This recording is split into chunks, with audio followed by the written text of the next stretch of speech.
नमस्कार, ये आकाशवाणी पटना है। अब आप रचना सहाय से प्रादेशिक समाचार सुनिए। पहले मुख्य समाचार। केंद्र सरकार 3 कृषि कानूनों को लेकर जारी गतिरोध को समाप्त करने के लिए कल किसान संगठनों के साथ अगले दौर की वार्ता करेगी। प्रदेश में कोरोना से स्वस्थ होने की दर बढ़कर 97.61% हुई। अब तक 2,45,000 से अधिक मरीज हुए स्वस्थ। धान खरीद के लिए 1 से 10 जनवरी तक प्रदेश भर में सघन अभियान चलाया जाएगा। और बीपीएससी ने पीटी परीक्षा के दौरान औरंगाबाद के एक केंद्र पर हुए हंगामे की जांच के लिए 2 सदस्यों की जांच टीम गठित की। बुलेटिन की शुरुआत इस संकल्प के साथ। कोविड-19 महामारी के खिलाफ देश एकजुट होकर लड़ रहा है। आप भी हमारे साथ सुरक्षा और बचाव के 3 आसान एहतियाती उपायों का संकल्प लें। कोविड-19 से बचाव और सुरक्षित रहने के 3 उपाय। मास्क लगाएं, 2 गज दूरी है जरूरी, सुरक्षित दूरी रखें, हाथ और मुंह साफ रखें। अब समाचार विस्तार से। केंद्र सरकार ने 3 कृषि कानूनों को लेकर गतिरोध खत्म करने के लिए प्रदर्शनकारी किसान संगठनों को कल बातचीत के लिए आमंत्रित किया है। सरकार और किसानों के बीच ये 6ठे दौर की बातचीत होगी। केंद्र ने प्रदर्शन कर रहे 40 किसान संगठनों को पत्र लिखा था और उन्हें बातचीत के लिए आमंत्रित किया था। बैठक में किसान कानूनों के अलावा न्यूनतम समर्थन मूल्य तथा वायु गुणवत्ता और बिजली से जुड़े कानूनों पर भी चर्चा होगी। प्रधानमंत्री नरेंद्र मोदी ने महाराष्ट्र के संगोला से पश्चिम बंगाल के शालीमार तक जाने वाली 100वीं किसान रेल को वीडियो कॉन्फ्रेंसिंग के माध्यम से हरी झंडी दिखाकर रवाना किया।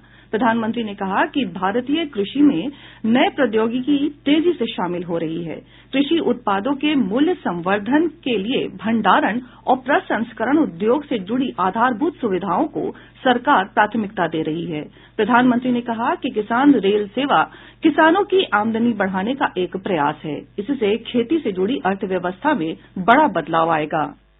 मैं सबसे पहले देश के करोड़ों किसानों को बधाई देता हूं। अगस्त महीने में देश की पहली किसान और खेती के लिए पूरी तरह से समर्पित रेल शुरू की गई थी। उत्तर, दक्षिण, पूर्व, पश्चिम देश के हर क्षेत्र की खेती को, किसानों को किसान रेल से कनेक्ट किया जा रहा है। कोरोना की चुनौती के बीच भी बीते 4 महीनों में किसान रेल का ये नेटवर्क आज 100 के आंकड़े पर पहुंच चुका है।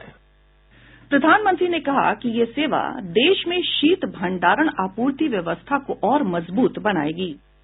नए कृषि सुधारों के बाद, किसान रेल की सुविधा के बाद एक और विकल्प मिला है। अब हमारा किसान अपनी उपज देश के उन हिस्सों तक पहुंचा सकता है जहां पर टमाटर की मांग ज्यादा है, जहां उसे बेहतर कीमत मिल सकती है। वो फलों और सब्जियों के ट्रांसपोर्ट पर सब्सिडी का भी लाभ ले सकता है। किसान रेल एक प्रकार से चलता फिरता कोल्ड स्टोरेज भी है, यानी इसमें फल हो, सब्जी हो, दूध हो, मछली हो, जो भी जल्दी खराब होने वाली चीजें हैं, वो पूरी सुरक्षा के साथ एक जगह से दूसरी जगह पहुंच रही है।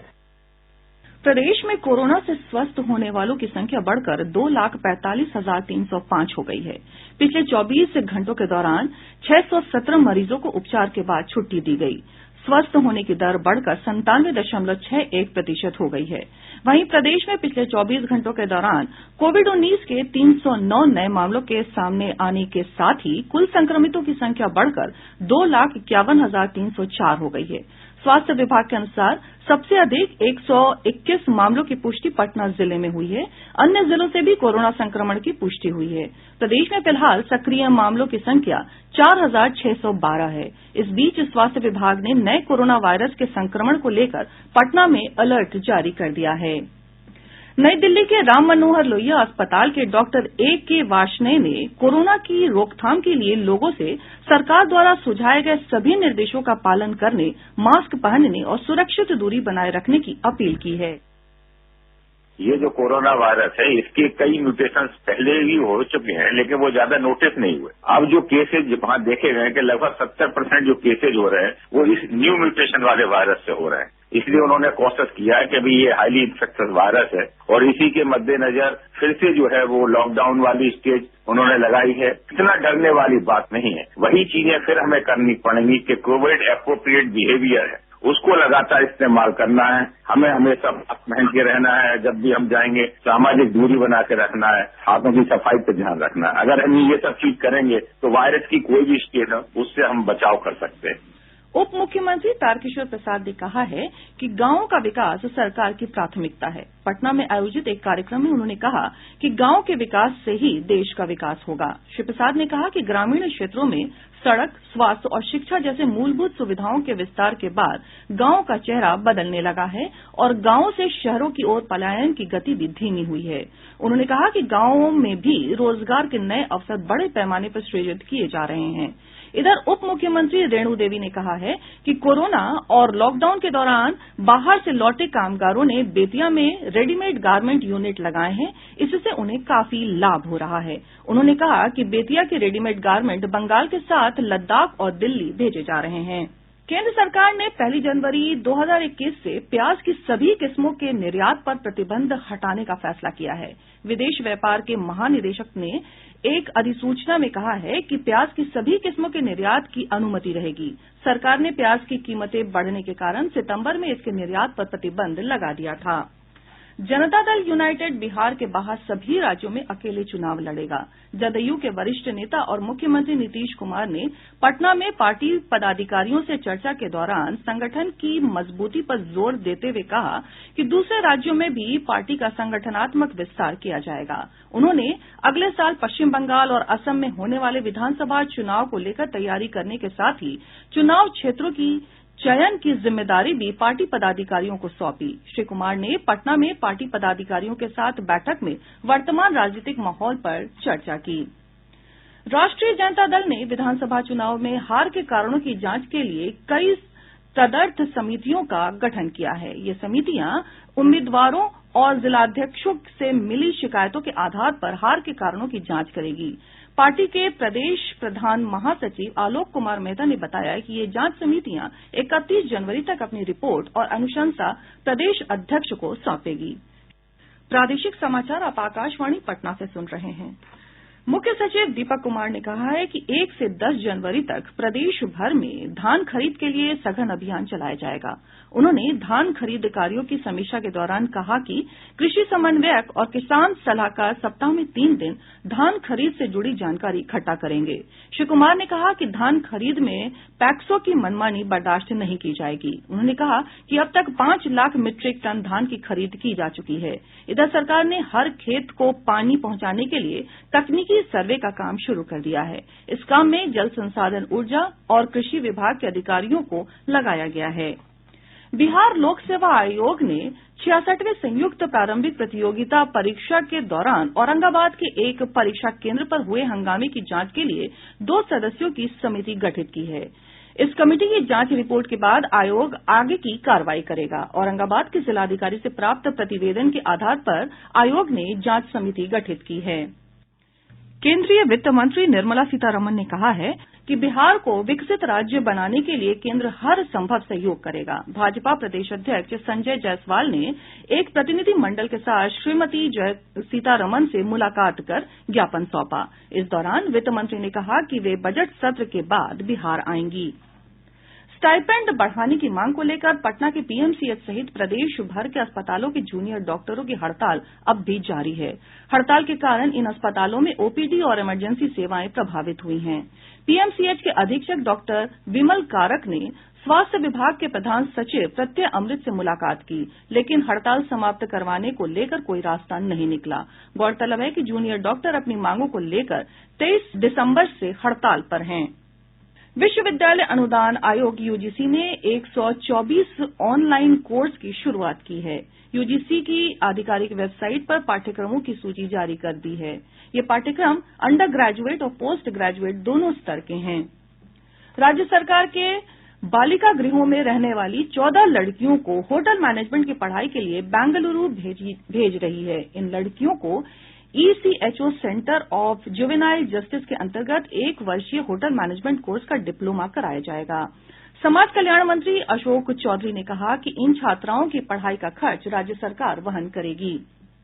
बेगूसराय जिले में पोशाक और साइकिल योजना के 1,57,00,000 रुपए के गबन के आरोपी बर्खास्त लिपिक नवीन कुमार को पुलिस ने गिरफ्तार कर लिया है। वह 7 वर्षों से फरार चल रहा था। वैशाली जिले से 90 किलो सोना लूटकांड के आरोपी विकास झा को पुलिस ने मुंगेर से गिरफ्तार कर लिया है। मुंगेर के एसपी मानवजीत सिंह ढिल्लों ने बताया कि उसकी निशानदेही पर अन्य लोगों को हिरासत में लेकर पूछताछ की जा रही है। पुलिस मुख्यालय ने स्पष्ट किया है कि हत्याकांडों के अनुसंधान का जिम्मा अब थानाध्यक्षों को सौंपा जाएगा। सीआईडी के एडीजी विनय कुमार ने भागलपुर में पुलिस अधीक्षकों के साथ बैठक में कहा कि हत्याकांडों के अनुसंधान तेज करने, गिरफ्तारियों और मामले के निष्पादन में तेजी लाने के लिए अनुसंधान का कार्य थानाध्यक्ष करेंगे। उन्होंने कहा कि मामले के निष्पादन में लापरवाही बरतने पर थानाध्यक्षों के खिलाफ कार्रवाई की जाएगी। राजधानी पटना समेत प्रदेश भर में कोहरा छाये रहने के आसार बन रहे हैं। ओडिशा के प्रति चक्रवात के चलते बिहार में अच्छी खासी आर्द्रता आ रही है। इसी वजह से कोहरा छाये रहने और रात के तापमान में गिरावट की संभावना है। पटना और गया में रात के न्यूनतम तापमान में कमी देखी जा रही है। तापमान में गिरावट आने से कनकनी बढ़ी है। मौसम विज्ञान केंद्र पटना के अनुसार पश्चिम से आने वाली बर्फीली हवाओं की गति में तेजी आने से न्यूनतम तापमान में गिरावट आई है। और अब पटना से प्रकाशित प्रमुख समाचार पत्रों की सुर्खियां। आज के सभी समाचार पत्रों ने अलग अलग खबरों को सुर्खी बनाया है। हिन्दुस्तान ने कुपोषण से जुड़ी खबर का शीर्षक लगाया है, कुपोषित बच्चों की अब घर घर होगी पहचान। दैनिक जागरण ने प्रधानमंत्री के उस बयान को सुर्खी बनाया है जिसमें उन्होंने कहा कि 2025 तक 25 शहरों में दौड़ेंगी मेट्रो। प्रभात खबर ने सीबीएसई परीक्षा से जुड़ी खबर को सुर्खी बनाते हुए लिखा है, अंग्रेजी में रहेंगे 40-40 अंकों के ऑब्जेक्टिव व सब्जेक्टिव प्रश्न। दैनिक भास्कर ने मुख्यमंत्री नीतीश कुमार के बयान को शीर्षक बनाते हुए लिखा है कि बंगाल और असम विधानसभा चुनाव के लिए धारदार तैयारी करें। और अंत में मुख्य समाचार एक बार फिर। केंद्र सरकार 3 कृषि कानूनों को लेकर जारी गतिरोध को समाप्त करने के लिए कल किसान संगठनों के साथ अगले दौर की वार्ता करेगी। प्रदेश में कोरोना से स्वस्थ होने की दर बढ़कर 97.61% हुई। अब तक 2,45,000 से अधिक मरीज हुए स्वस्थ। धान खरीद के लिए 1 से 10 जनवरी तक प्रदेश भर में सघन अभियान चलाया जाएगा। और बीपीएससी ने पीटी परीक्षा के दौरान औरंगाबाद के एक केंद्र पर हुए हंगामे की जांच के लिए 2 सदस्यों की जांच टीम गठित की। इसके साथ ही आकाशवाणी पटना से प्रसारित प्रादेशिक समाचार का ये अंक समाप्त हुआ।